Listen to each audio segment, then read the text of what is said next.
are heart sounds are? They are basically a brief, discrete auditory vibrations characterized by intensity, frequency, and quality. So we all know that the intensity and the loudness matters. Let it be the first heart sound or the second heart sound. It is the most important thing is the intensity. Also, it is the pitch or the frequency which matters because some of them are low pitched and some of them are high pitched. Low pitched are the events like third heart sound, fourth heart sound, and the mid diastolic murmurs. Whereas high pitched are the S1 and S2. And it's also the quality which matters. Now, as I already discussed, the high frequency sounds can be related to either the opening, which are the opening snap, and the ejection sounds. Whereas the closer sounds, due to the closure of the semilunar valves and the AV valves, are the S2 and S1. Also, the low frequency sounds like S3, S4 are better heard with the diaphragm of the stethoscope, and they can be early like the S3 and the late diastolic swelling events like the S4. We'll discuss regarding each one by one. Now, this is something related to the cardiac cycle. We know whenever you are told to draw an image of a murmur or any cardiac event, you should always remember that the diastole is longer than the systole. The diastole takes 0.5 milliseconds, whereas the systole takes 0.3 seconds. So always remember to draw a diastole which is longer than the systole, and you should always time it with the JVP and the other cardiac events. Now let's go to the first heart sound. We all know that first heart sound is also an important event, though we most of the time do not specify the first heart sound very clearly, unlike the second heart sound, which we take too much into seriousness because most of the time a diagnosis of a cardiac disease can be made by a pulse, a JVP, a apex, and a second heart sound. However, we should also know that S1 carries an equal and important weightage. Now, the S1 has 4 sequential components which can be known only by a phonocardiogram, but at least we should know the 2 important components, where is M1 and a T1, that is the closure of a mitral valve and the closure of tricuspid valve. Also, the other 2 components are the small frequency vibrations of M2 and T2, but it is for clinical purpose the M1 and T1 are more important.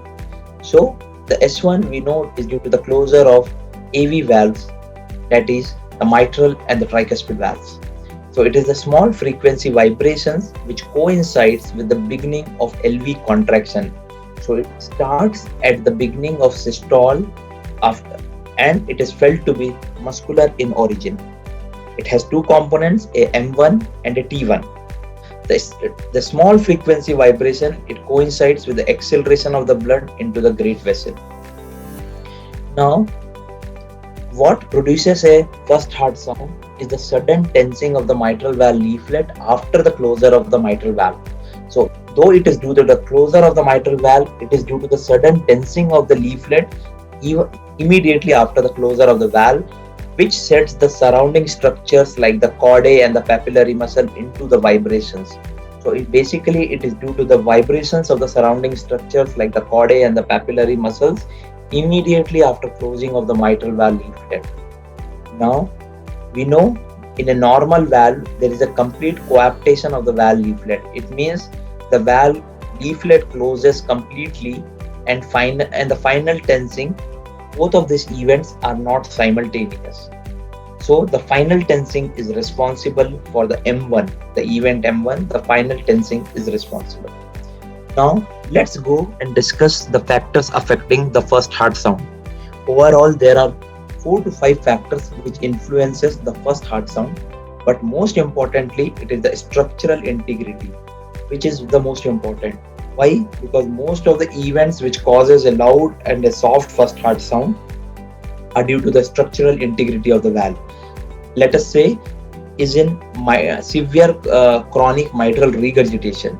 So we know that a mitral valve, normally the coaptation is most important, and if there is improper coaptation due to any etiology like a rheumatic, let it be infective endocarditis, or let it be anything like a ischemic MR or a papillary muscle issues, there is inadequate coaptation of the mitral valve.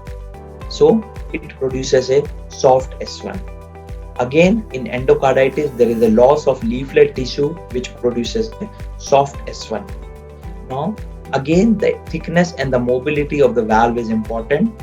We know in rheumatic mitral stenosis, the valve, both the commissures and the chordae, it is the commissural fusion which is the most important, which produces a thickness of the valve. There is increased thickness of the leaflet. Now, what happens in a mild to moderate MS or even in a severe MS? The increased LA pressure, we know because of the valve is tight, the LA pressure increases and it causes the closer, means in the diastole, the valve is closed from a longer distance. Why? Because as the LA pressure increases, the gradient between the LA and the LV increases. And so the valve is open for a longer time in diastole. So as the valve is open for a longer time, it closes from a longer distance, which produces a loud S1. So if somebody asks you what is the cause of loud S1 in mitral stenosis, you should tell that because the LA pressure increases, the gradient between the LA and the LV increases, and so the valve is open for a longer time in diastole, and when it closes from a larger distance. There is one more mechanism which is given for a loud S1 in mitral stenosis is the stiff non-compliant leaflets and the chordae tendineae appear to resonate with increased amplitude. So as I discussed, it's the surrounding structure which is also important. So the leaflets and the chordae appear to resonate with increased amplitude, which also cause loud S1. However, even in mitral stenosis patient, if there is a severe calcification of the valve, we get a soft S1. So again, the question in the viva may arise, why mitral stenosis produces a soft S1? There are few causes, the most important being a calcified mitral valve. Also, if there is severe mitral regurgitation associated, or if a severe aortic regurgitation is associated, you can get a soft S1. Also, if mitral stenosis is associated with low cardiac output, as in congestive cardiac failure or severe LV dysfunction, you can get a soft S1. So you should know the etiologies of a softer S1 in patients with mitral stenosis. Now, the second thing which is important is the velocity of the valve closure. Now, this is determined by the position of the mitral valve at the onset of ventricular systole. Again, coming to the point, when does a mitral valve closes? It closes at the onset of ventricular systole, and so it is determined by the position of the valve. Now, the position of the mitral valve is important, is affected by the relative timing in atrial and ventricular systole. So it is the PR interval which is the most important. Now, example, if there is a longer PR interval, it causes a longer diastolic filling time. So the LV pressure, mainly the LV end diastolic pressure increases, and so because the LV end diastolic pressure increases, the mitral valve closes before the actual onset of systole. So there is a premature closure of the mitral valve which produces a soft S1. So this is one important thing, like why does a long PR causes soft S1? So again, the etiology is because there is a longer diastolic time, the LV pressure gradually increases, LV EDP increases, and so there is a premature closure of mitral valve because the valve closes early in the systole and the premature systole occurs, and that is why the distance between the leaflets is less also. However, the reverse of this is short PR. In short PR, the mitral leaflets are farther away apart at the onset of systole. So it closes with a high velocity and a large excursion, and so a short PR, as in sometimes in tachycardia, produces a loud S1. Now, the third important factor is the status of LV contraction. We know that there are many conditions like fever, anemia, thyrotoxicosis, exercise, tachycardia, where the myocardial contractility increases. We know the S1 is also maintained by the LV contraction, which is also maintained by the intact interventricular septum and the mitral valve. So as the LV contractility increases, the dP by dt, what we say is the rate of rise of LV pressure. It increases, and that causes a loud S1. However, there are other diseases like a congestive cardiac failure or a decreased cardiac output state, like in myocarditis and acute MI, where there is a decreased rate of rise of LV pressure, and that produces a soft S1. Also, the loss of isovolumetric contraction or a decreased DP by the rate of rise of LV pressure can occur in the patients with mitral regurgitation and a large VSD, because the integrity of LV contraction because of a defect in the ventricular septum is not maintained, which may affect the S1. So these are the causes of a S1 which is affected by the ventricular contraction. Now again, coming to one more point, the heart rate. As I already discussed, tachycardia produces a loud S1. The reasons are: one, the tachycardia can produce short PR interval. Second, the valve is wide open due to the short diastole. The tachycardia, we know the systole is prolonged and the diastole is shortened, and so the valve is widely open, and which causes the closing from a longer distance. Tachycardia can also cause the increased myocardial contractility, so the rate of rise of LV pressure increases, and so it causes loud S1. And the last important point is the transmission characteristics of the thoracic cavity. So this is a general point where we know that patients who are obese, patients with emphysema, pericardial effusion, because there is an increased layering across the chest wall, it decreases the intensity of the S1, and a thin wall chest wall patient increases the intensity of S1. So these are the things which affect the S1. Now again, revising the similar points, what all produces a loud S1? So the things are mitral stenosis, severe mitral stenosis due to a thickened leaflet and a high LA pressure causes a loud S1. However, if the MS is associated with severe calcification, low cardiac output, severe MR, severe AR, then it causes a soft S1. Again, all the factors which causes an increased rate of rise of LV pressure, like high output states, produces a increased S1. However, condition which decrease the rate of rise, like a MR or a VSD or a myocarditis or an acute MI, it decreases the intensity of S1. We should always remember that the mitral valve prolapse produces a normal or a loud S1. So in Viva, you may be asked that how do you differentiate between a rheumatic and a non-rheumatic MR due to MVP? The important differences are: a rheumatic MR produces a soft S1, whereas a MVP produces a loud S1. Why it is loud? Because there is an increased amplitude of leaflet excursion due to a prolapse of the mitral valve, and sometimes because of a normal first heart sound which coincides with a non-ejection click, it behaves like a loud S1. So these are the things which causes a loud S1 in mitral valve prolapse.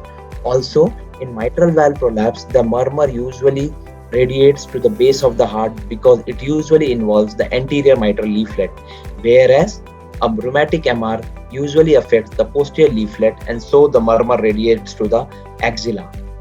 Mitral valve prolapse is usually have a late systolic murmur unless it is a severe MR. However, a rheumatic MR is usually holosystolic. You do not get a click in a rheumatic MR, whereas a mitral valve prolapse produces a mid-systolic click.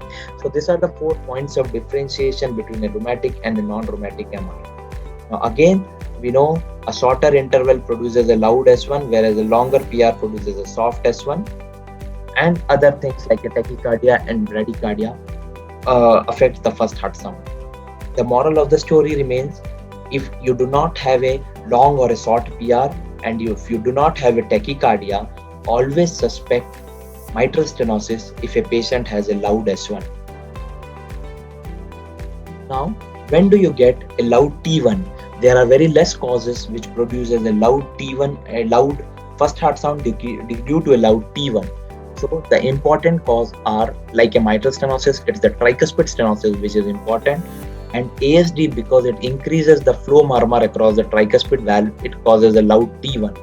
Sometimes conditions like partial anomalous and total anomalous pulmonary venous connection, where all the pulmonary veins are connected to RA, there is increased flow across the tricuspid valve which produces a loud tricuspid component.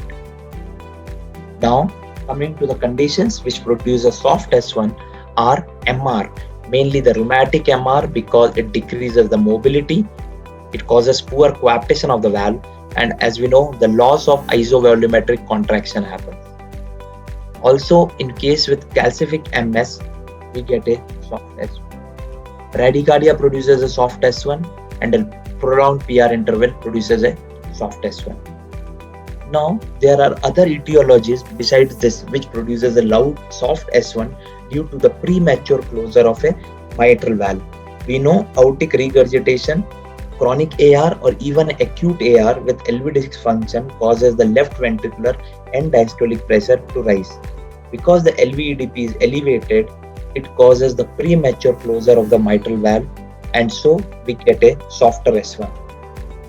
The similar thing even happens in AR with LV dysfunction. Also, the other etiologies like the left bundle branch block, where there is a delay in the onset of LV contraction, that is the dP by dt, and LVBB may have a concomitant first degree heart block, and there may be a premature closure of mitral valve.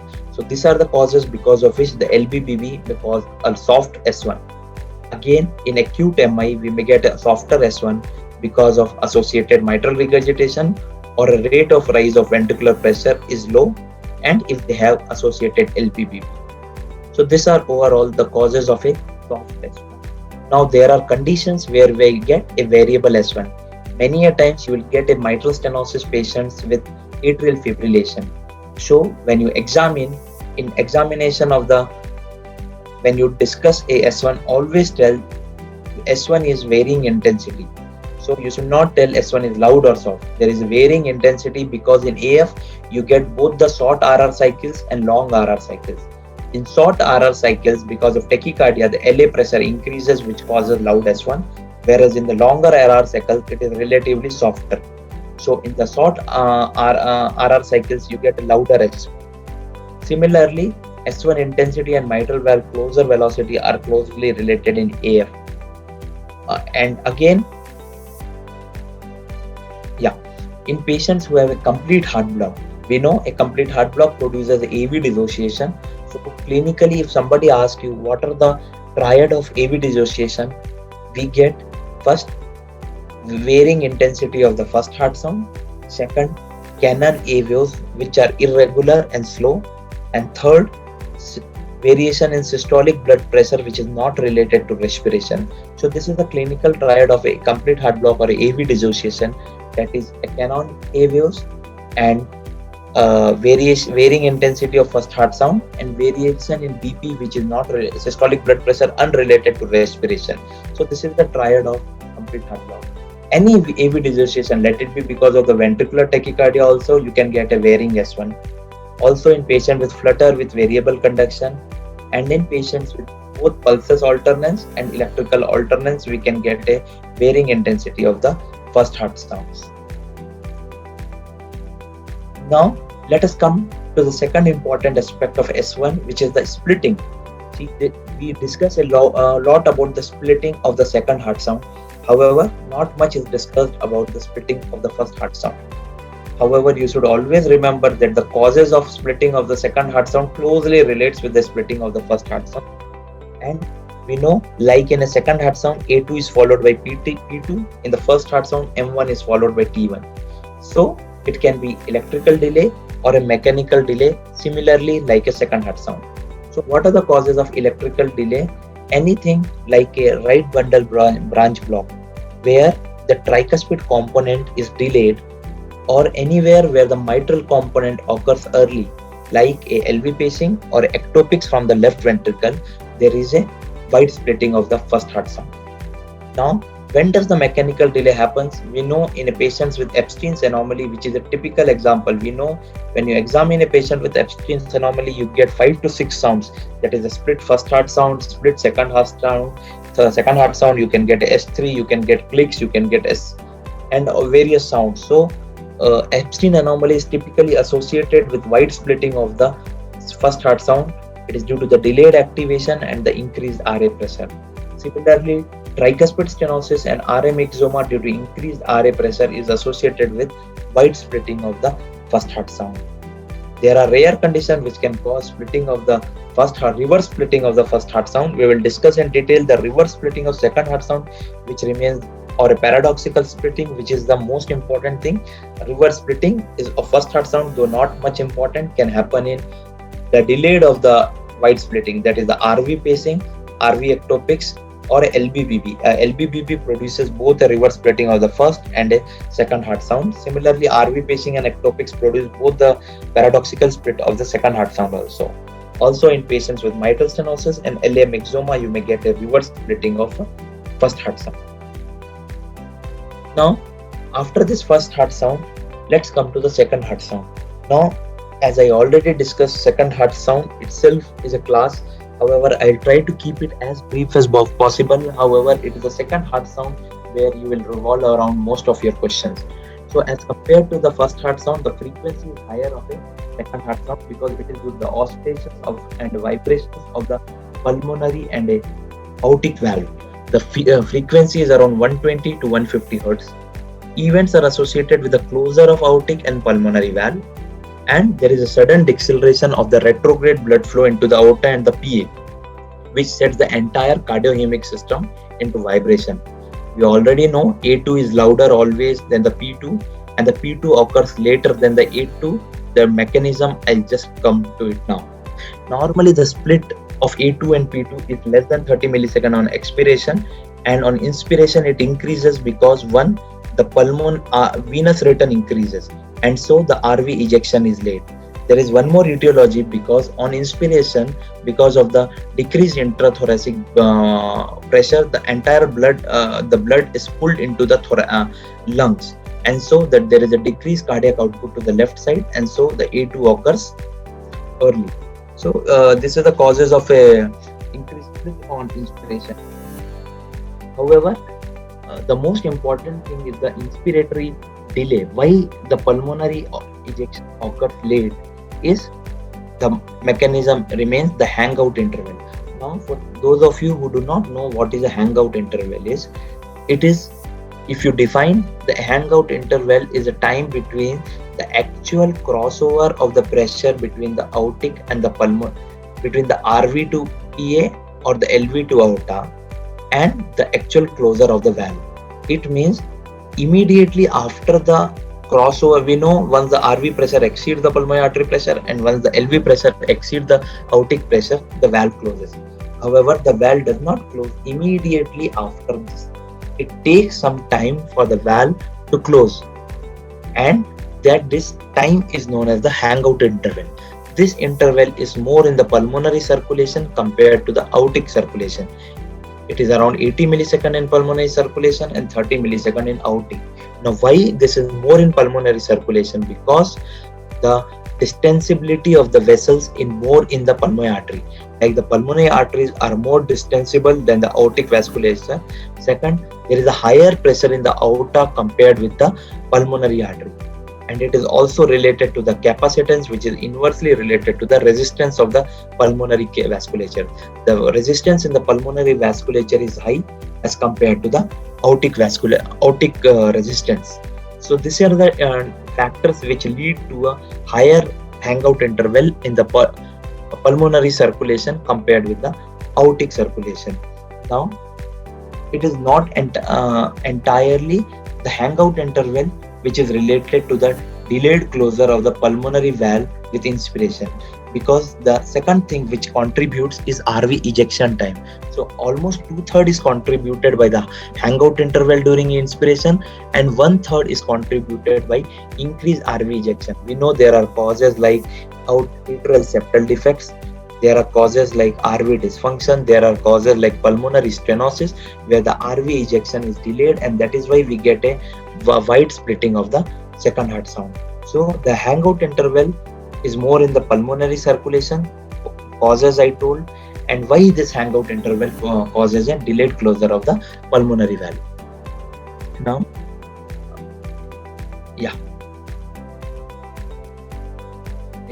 now this is one of the image where you can see that on this if you can see this arrow here on the right hand side, there is the hangout interval. This is the place where there is actual crossover of the pressure between the aorta RV and the PA, or the aorta, LV and the aorta. However, the valve closes sometime after 30 millisecond in the aortic and 80 millisecond in the pulmonary, and that is what is the hangout interval. Now, there are factors which affect the intensity of the A2 and the P2. Now, what are these factors? Are the great artery pressures. Example, we know that we get a louder aortic A2 in systemic hypertension and a louder P2 in pulmonary hypertension. So the great artery pressure affects the intensity of A2 and P2. Also, the elastic recoil of the great artery root. It is determined primarily by the rate at which the stroke volume is ejected. Then it is related to the status of semilunar valve. Example, in patients with aortic stenosis and chronic rheumatic aortic regurgitation, we get a softer A2. Whereas in patients with bicuspid aortic valve, where the ascending aorta is dilated, we get a loud A2. Similarly, in patients with the pulmonary stenosis, we get a softer S2. In patients with tetralogy of Fallot, where there is infundibular stenosis and rarely a pulmonary stenosis, you get a softer P2. In patients with idiopathic dilatation of the pulmonary valves, you get a louder P2. That is, the size of the vessel is important, and that is why in patients with aortic aneurysm and dilatation of the aorta, ascending aortic dilatation, you get a louder A2. Position of the vessel is very important, because in congenital heart diseases like the transposition of great arteries, where the aorta may be anterior, you may get a loud A2, and don't get a P2 many times. Whereas in a patient with TOF, where apart from the stenosis of the pulmonary valve, the aorta is slightly anterior, you get a loud A2. So these are the factors which affect the intensity of both A2 and the P2. So again, coming to this, loudness of A2 is either due to high flow states like anemia, thyrotoxicosis and all, hypertension because there is a higher pressure in the aorta, aortic root dilatation, let it be because of a bicuspid aortic valve or other causes, and in patients with transposition of great artery where aorta arises more anteriorly. So these are the things which causes a loud A2. You get a loud P2 in three important conditions actually. A pulmonary hypertension which causes a dilated pulmonary artery, idiopathic dilatation of pulmonary artery, and atrial septal defect, where because of the increased flow into the pulmonary artery, there is a dilated pulmonary trunk which causes a loud P2. And not only the dilated pulmonary trunk, increased flow across the pulmonary vasculature also causes a loud P2. Now, again coming to this, what causes a diminished A2? Soft A2 we get in valvular aortic stenosis, like a distorted valve or decreased mobility. However, in patients with bicuspid aortic valve who have a AS, they present usually earlier in the 30s and 40s, they have a loud A2. So also, how do you distinguish between them? They usually have an ejection click. Bicuspid aortic valve will have an ejection click, they will have a loud A2, and that is how you distinguish it from a rheumatic AS. AR, due to a poor valve mobility and poor coaptation, you get a soft A2. However, in bicuspid aortic valve with AR, you get a loud A2. And many a times in exam, you will be asked, how do you distinguish between a AR due to a rheumatic etiology and AR due to root dilatation? So AR of a rheumatic etiology, most commonly you see the murmur on the left second in the herbs area, whereas due to a root dilatation you get a murmur which is best heard on the right second intercostal space. The second heart sound is A2 is loud in a root dilatation and softer in a rheumatic etiology. In the root dilatation due to syphilis and all, you get a musical murmur, whereas the AR you get a normal decrescendo glowing murmur. So this is how you distinguish between the diminished A2 of these two etiologies. Diminished P2 you can get in a valvular pulmonary stenosis or a dysplastic pulmonary valve. Also you get in other congenital heart diseases like a TOF, which produces a valvular PS or either an infundibular stenosis, and in TOF sometimes the pulmonary artery will be behind the aorta, and that is why you get a diminished P2. And other cause of a absent P2 sometimes like a pulmonary atresia and absent A2 in aortic atresia. So these are other things which can cause a decreased intensities. Now again, important thing is inspiration may increase the intensity, may decrease P2 sometimes due to decreased lung interposition. And in cases with a massive pulmonary embolism, visually we get a soft A2 decrease due to decreased cardiac output and a loud P2 due to increased pulmonary artery pressures. Now, after the intensity, let's discuss the splitting of the second heart sound. Now, splitting is very important thing. I want to tell you a normal splitting. Normally, we know the A2 and P2 on inspiration is 30 to 50 millisecond. On an expiration, it becomes less than 30 millisecond. On inspiration, the pulmonary, there is a delay in the P2, and that is why A2 P2 becomes split. However, on expiration, it becomes narrow and single. So a normal split is which is increase on inspiration and which becomes closed on expiration. However, when do you call a split as a pathological is when your split increases both on expiration and on standing. We know on standing the split should usually close. However, on standing and on expiration, if you still get a split, it is known as a pathological split. Now, what are the causes of pathological split? It can be wide split, it can be narrow split, or it can be paradoxical split. A wide split again can be wide fixed and a wide variable. Paradoxical split, I'll come to it, and a narrow split has only one important cause, that is a pulmonary artery hypertension. Normally, pulmonary artery hypertension without RV failure produces a narrow split because the pulmonary vascular resistance increases, and it is why the split becomes narrow. However, let's go into one by one. So, what is a pathological split? Is a split which is heard both on standing and on expiration is a wide pathological split. Now, what are the causes of a wide split are? I am sorry for this. It is a wide pathological split. Now, a wide split is most of the causes of wide split is due to a delayed P2, and the delayed P2 is because of either pulmonary ejection time is increased, RV ejection time, or the hangout interval increases. In most of the time, both the etiologies, that is the hangout interval and the ejection time, contributes, and sometimes the electrical component like LBBB, RBBB, those also contribute. Now, delayed P2 we know is because of one, the RBBB produces a delayed P2. Similarly, LV pacing and LV ectopics can produce a delayed P2. Then, as I already discussed, pulmonary stenosis, it produces the delayed RV ejection time. RV ejection time is increased, and that is why you get a delayed P2. ASD has many mechanisms. One is the hangout interval increases. Second, the RV ejection time increases. Third, most of the ASD patients have associated right bundle branch block, which delays the P2. Then, in patients with pulmonary artery hypertension with RV failure, you get delayed P2 because of the ejection time is increased. Again, the idiopathic dilatation of the pulmonary artery produces a delayed P2. Now, there are few causes which cause early A2, like a severe MR. We know in severe MR, all the LV blood goes into the LA, and that is why the aortic valve closes early, and you get a early A2. Similarly, ventricular septal defect, all the blood from the LV goes to the RV, and that is why you get a delayed early aortic component. Similarly, in patients with cardiac tamponade, we may get an early A2. So these are the causes which causes a wide split. Now, most of these causes, except the ASD and the RV dysfunction, the split is wide and variable.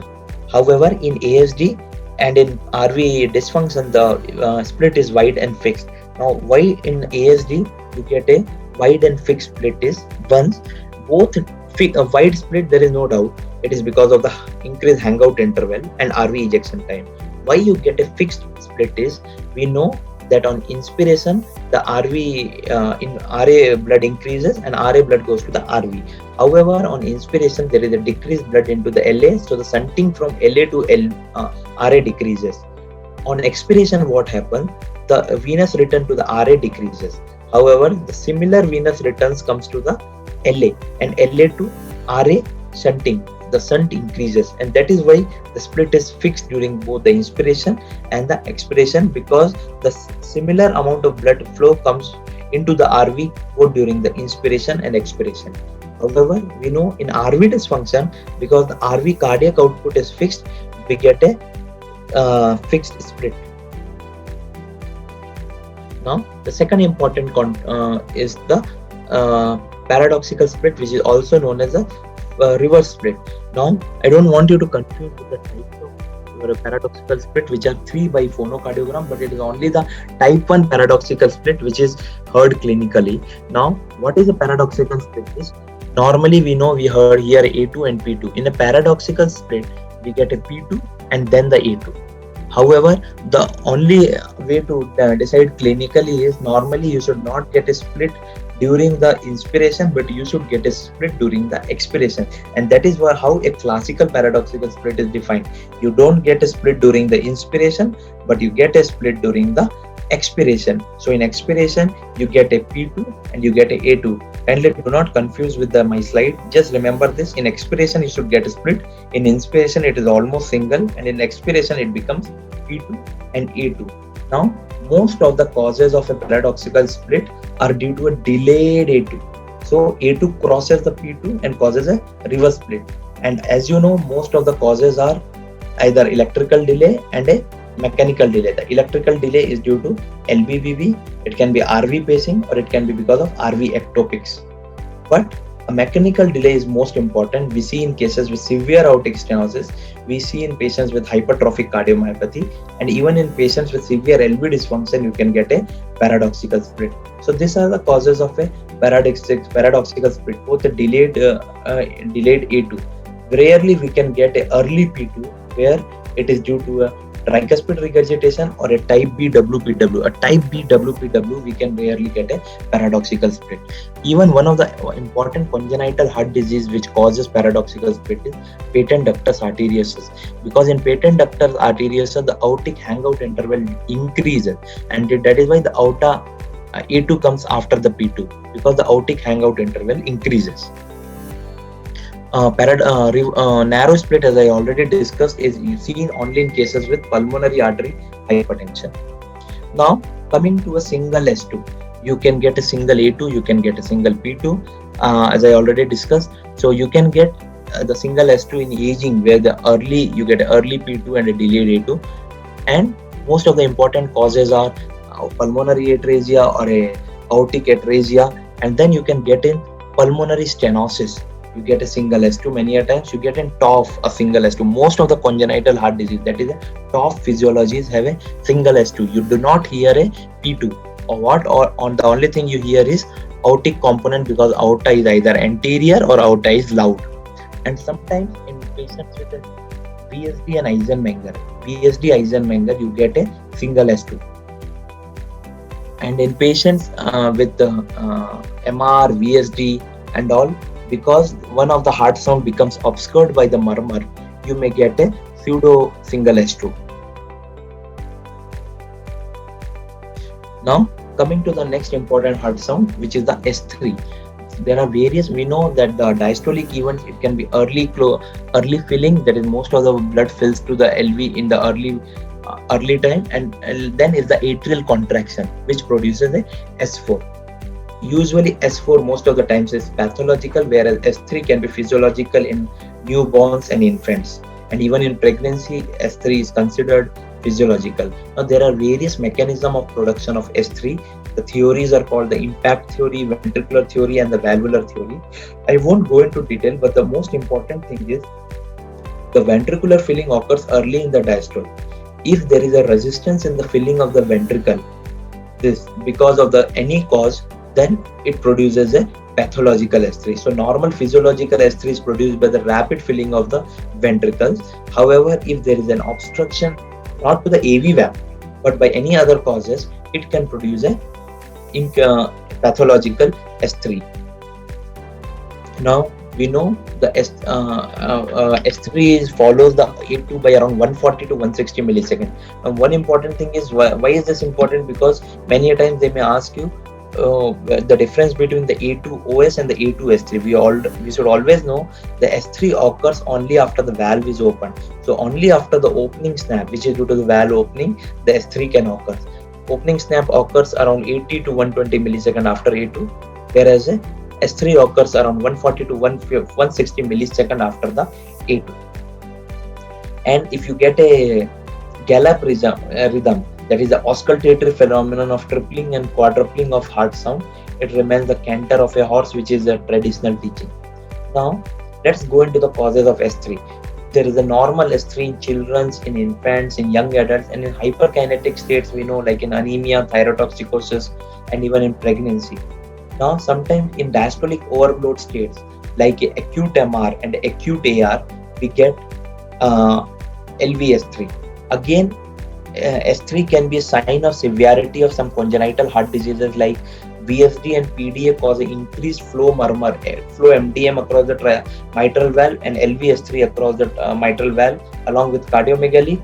Then it means the S3 is severe. In VS means the disease is severe or the shunt is more than 2:1 in VSD and PDA. Again, it is one of the earliest sign of left ventricular failure. In patients with CCP, you get something type of S3. I should not tell it it's S3. It is something known as the pericardial knock, which mimics S3. It is very early. It is loud and high pitched sound, which increase both on inspiration and on squatting. So S3, it is actually a pericardial knock, which is a high pitched sound, and it is a rapid rise of LV pressure. It increases usually on inspiration. Even a LV S3 should usually increase on hand grip also. So many of people time you will be asked whether it's LVS3 or a RVS3. So there are few points of differentiation between LV and RVS3. You get a RVS3 in the lower left sternal border. You get a LVS3 at the apex. Both are very localized sounds. Second, LVS3 usually increase on expiration. RVS3 usually increase on inspiration, and LVS3 usually increase on expiration. Third important thing, as I just now discussed, is the LVS3 usually increases on hand grip. However, the hand grip does not make any effect on the RVS3. So these are the few differences between RVS3 and a LVS3. Now, one more important thing is normally in the upright because of the decreased venous return, the normal S3 usually disappears. However, a abnormal S3 is heard even in an upright position, and that is how you also differentiate between a physiological and a pathological S3 by the upright position. However, there are many other things like a cardiomegaly and all which does not happen in a physiological S3. Also, the abnormal S3 is best heard after isotonic exercises, passive leg raising things. Again, causes of LVS3 I already discussed. However, the causes of RVS3 includes atrial septal defect, tricuspid regurgitation, and constrictive pericarditis can produce the RVS3. Now, the next important sound remains the S4. The S4, which is also known as the atrial gallop.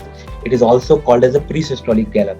Most of the time in your examination, they will ask you which are the diastolic sounds. We know between S1 and S2 you get the only ejection sound. However, between S2 and S1 you get many sounds. The first sound is the opening snap. The second sound is the S3. The third sound, which is very near to the S3, is a pericardial knock. Then you may get a tumor plot in atrial myxomas, and the last sound is S4, which is just a presystolic gallop. So these are the diastolic events which we normally hear.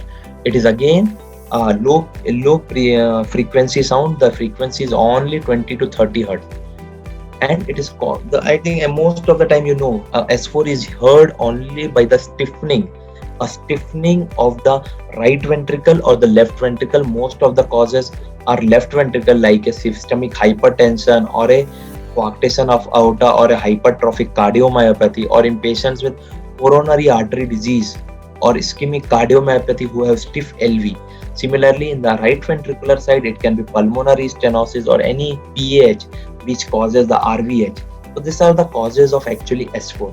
So there are prerequisites for a S4. One, the patient should have a good healthy atria. The left atria should be healthy. It can be dilated, but it should be healthy. The AV valve stenosis should not be there. For both S3 and S4, it is a prerequisite that the AV valve stenosis should not be there. LV should be hypertrophied. It cannot be dysfunction. You cannot get in LV dysfunction S4.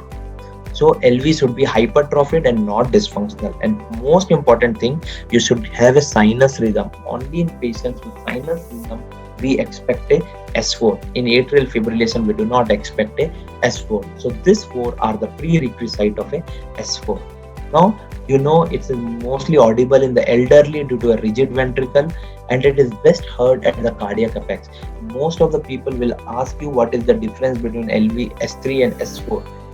We know that the S4 is better palpable, whereas the S3 is better auscultative. S3 is a better auscultatory event, S4 is a better palpatory event. Both the heart sounds, when you auscultate, you should keep your stethoscope very light on the chest wall.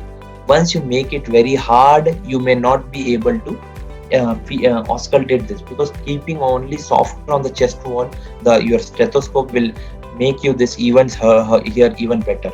They are more apparent with exercise and when the patient is in left lateral position and on expiration. And RVS4 is more evident on a left lateral sternal border and on inspiration. So these are difference between RV and a LVS4. Now in it is absent in cases of a chronic MR. Now I already told you, in chronic MR, so the LA is dilated, there is a poor contractility of the LA, so it's not a healthy LA, and that is why in chronic MR you do not get a S4. In acute MR you may still get a S4 because of a hyperdynamic atrial system. Now again, coming to the causes, you get in coronary artery disease, hypertension, AS, HCM. You get in acute MR. You may get in acute AR, but most of the time you will not be able to get in acute AR S4. EV blocks, we know, any case which cause a prolonged PR interval, you may get a atrial gallop in addition to the S1. In cases with complete heart block, the S4 and the summation sound occur randomly in diastole, and that is why one of the rare causes of S4 is a complete heart block. In right-sided S4, you can get in pulmonary hypertension and pulmonary stenosis, rarely in cases of pulmonary embolism where RVS3 is more likely. So as I already discussed, it is a non-obstructed AV valve which is most important for a S4, and you should have a healthy atrium. And in upright position, both the physiological S4 usually is not physiological, in but upright position, the physiological S3 vanishes. So this is about the first heart sound, second, third and fourth heart sound. I hope nobody has any doubt. I'll just wait for some 2 minutes before anything, and if any doubts you can clear now.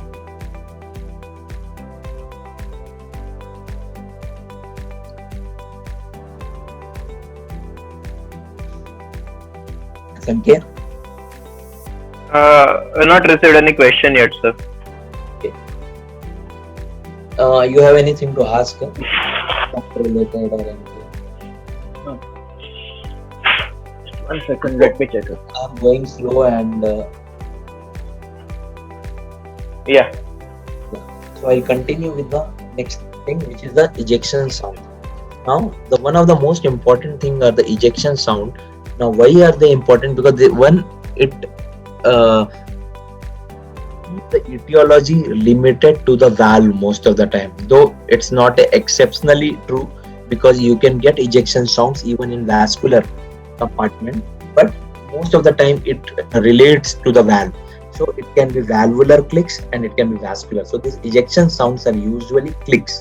So what are these clicks are? They are high pitched, sharp sounds. The high pitched and sharp sounds which are due to the sudden opening of the valve when it is a valvular. So a valvular click usually arises from a deformed valve, whereas a vascular clicks usually it is the forceful ejection into the great vessels, let it be the pulmonary artery or let it be the aortic vessels, and it coincides with the maximal excursion of a domed valve when its elastic limits are met.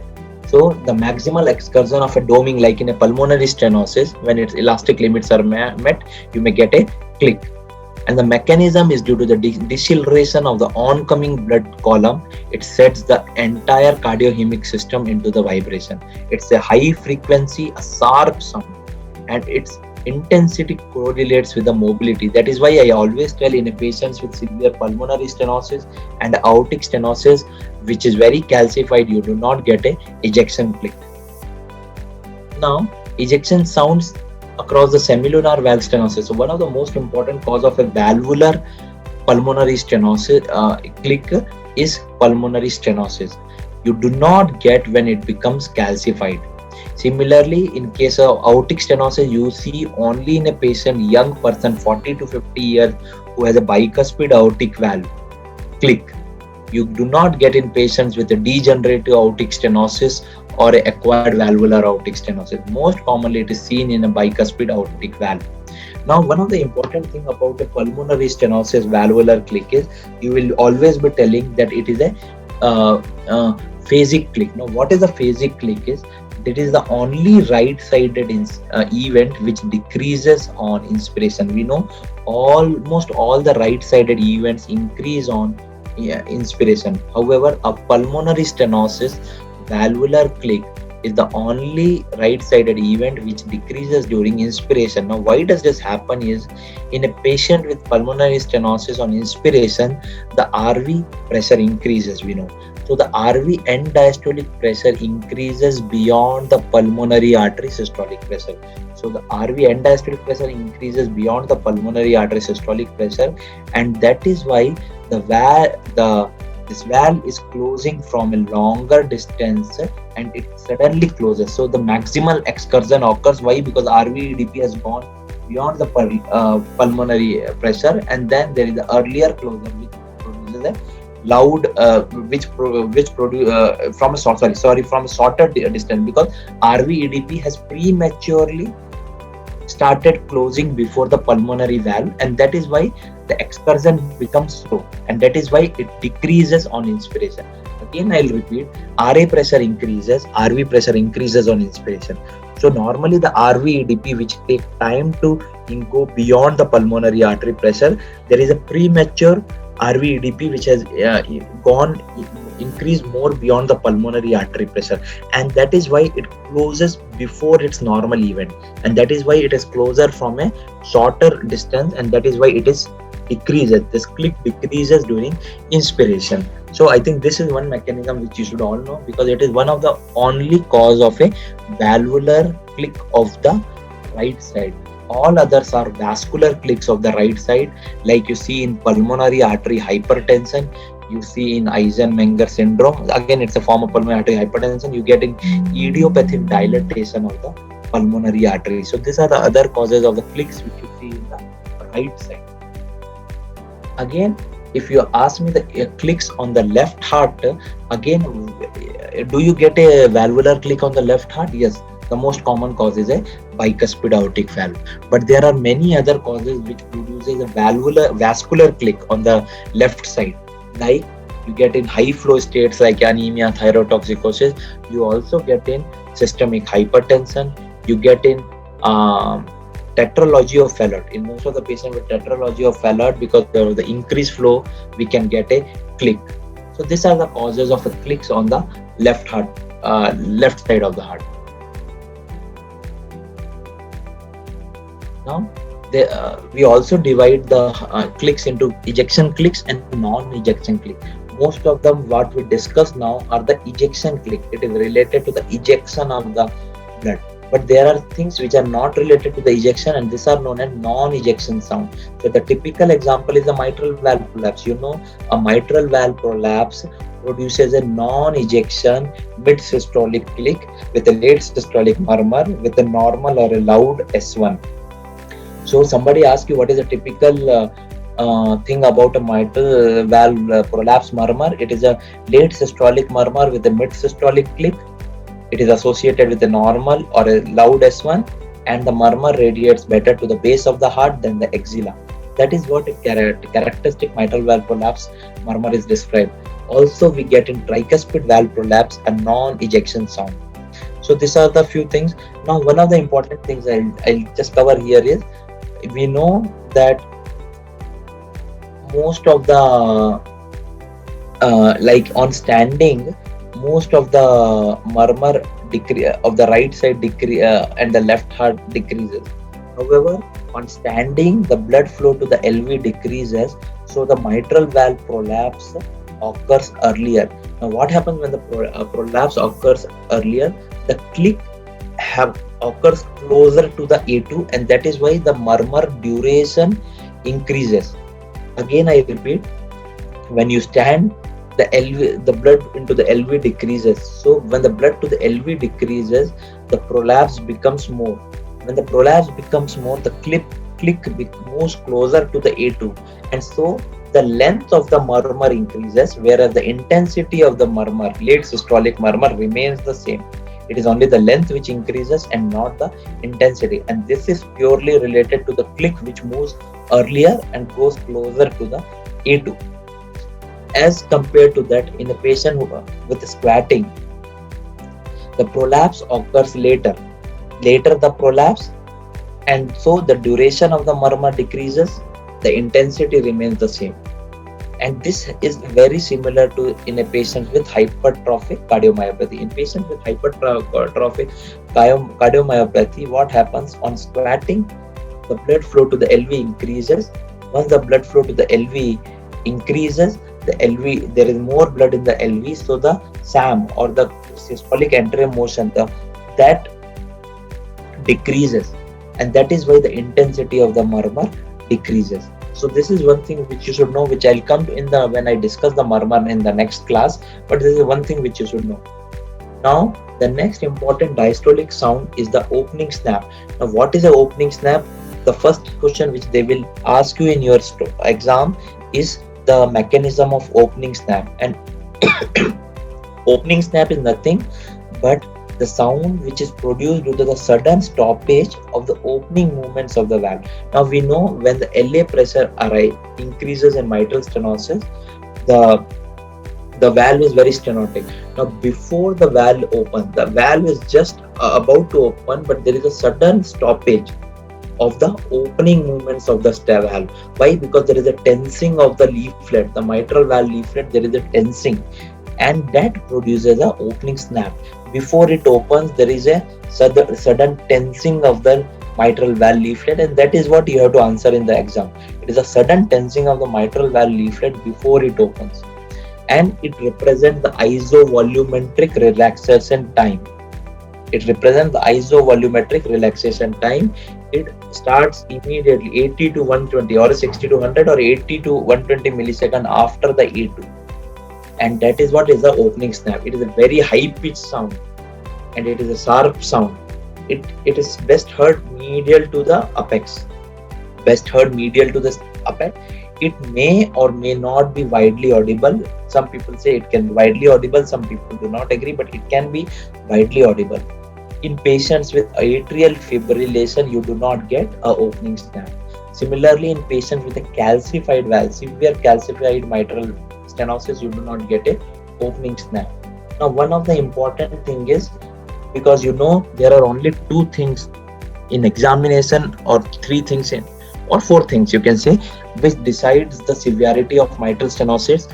That is atrial fibrillation, severe pulmonary artery hypertension, the length of the murmur, and the A2-OS gap. So the A2-OS gaps remains the most important thing which decides the severity of mitral stenosis. Why? Because more severe the stenosis, more high is the LA pressure. More high is the LA pressure, the opening snap occurs early, and narrow is the A2-OS gap. Now, there are factors which affect the A2-OS gap. Now, what are the factors which affect the A2-OS gap? See, if you understand it, there are only two factors: the factors which increase the LA pressure and the factors which increase the LVEDP. Any factor which increase the LA pressure causes the opening snap to occur early. So in a patient with the mitral stenosis who has severe MR, we know MR, all the blood from the LV comes to the LA pressure increases, and so the gradient between the LA and LV increases and the opening snap occurs earlier. So a mitral regurgitation and tachycardia, it decreases the A2-OS gap.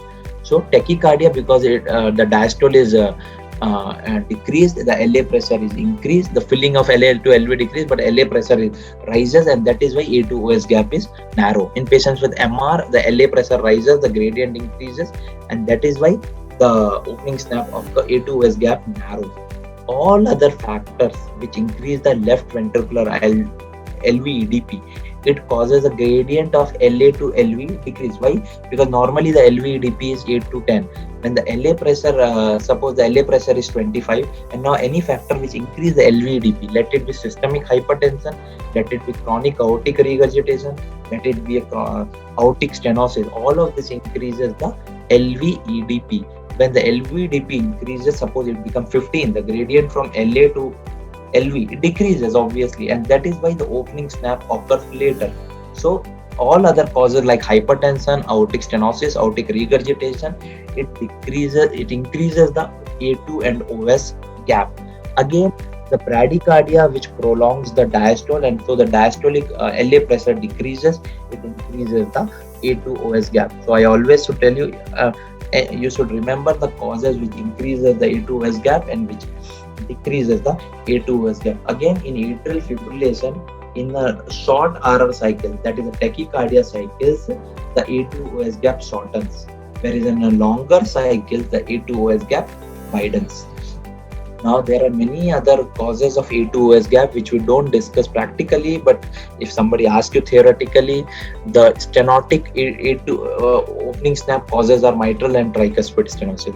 But there are many non-stenotic causes of opening snap which you see on right sided and on left sided. So the right sided you get in tricuspid regurgitation, you get in atrial septal defect, and also in Epstein's anomaly. Whereas in left sided you get it in MR, you get it in VSD, and rarely in patients with HOCM you may get a opening snap. Now apart from this, I told two other important diastolic sounds are a tumor plop and a pericardial knock. Tumor plop is due to atrial myxoma. It is a high frequency sound, and it is due to abrupt diastolic setting of the myxoma within the RV or the LV orifice, and it is occurs later than the opening snap. Similarly, a pericardial knock, it is a typical, most of the patients with constrictive cardiac tamponade, if you hear, they will have a pericardial knock. I'm sorry, in constrictive pericarditis, they have a pericardial knock. So it is a diastolic sound which is caused by the loss of pericardial elasticity and anything which limits the ventricular filling. So because it limits the ventricular filling, you get that sound. It is a very high pitched sound. It increase on inspiration and increase of squatting, which increase the venous air. And it is due to the restriction of the diastolic filling by the pericardial cells. So you immediately after the pericardiectomy, you find the disappearance of these sounds. Then again you get other sounds like a pacemaker sounds. It is synchronous with the pacemaker spikes. And why it is caused? It is caused by the stimulation of intercostal nerves adjacent to the endocardial electrodes. Now the next one of important heart sound is a friction rub. So pericardial rub, I think any patient who is post MI, if you see in your ICU, you should always, if your ECG is suggestive of pericarditis, always go and hear the rub. We know these rubs are decrease on lying down and increase of sitting position. Try to hear all the three components, that is the atrial systole, ventricular systole, and ventricular diastole. These are the three components. If the fluid is more, you may not be able to hear the pericardial rub. If there is some little amount of fluid, you may be able to hear a rub. And it is a very high pitched sound, and it is a scratchy type of sound. Again, sometimes in patient with a mediastinal crunch, also a Hammond's crunch, you get a scratchy sound due to the air in the mediastinum. It usually occurs during the ventricular systole. So these are the various heart sounds I wanted to discuss.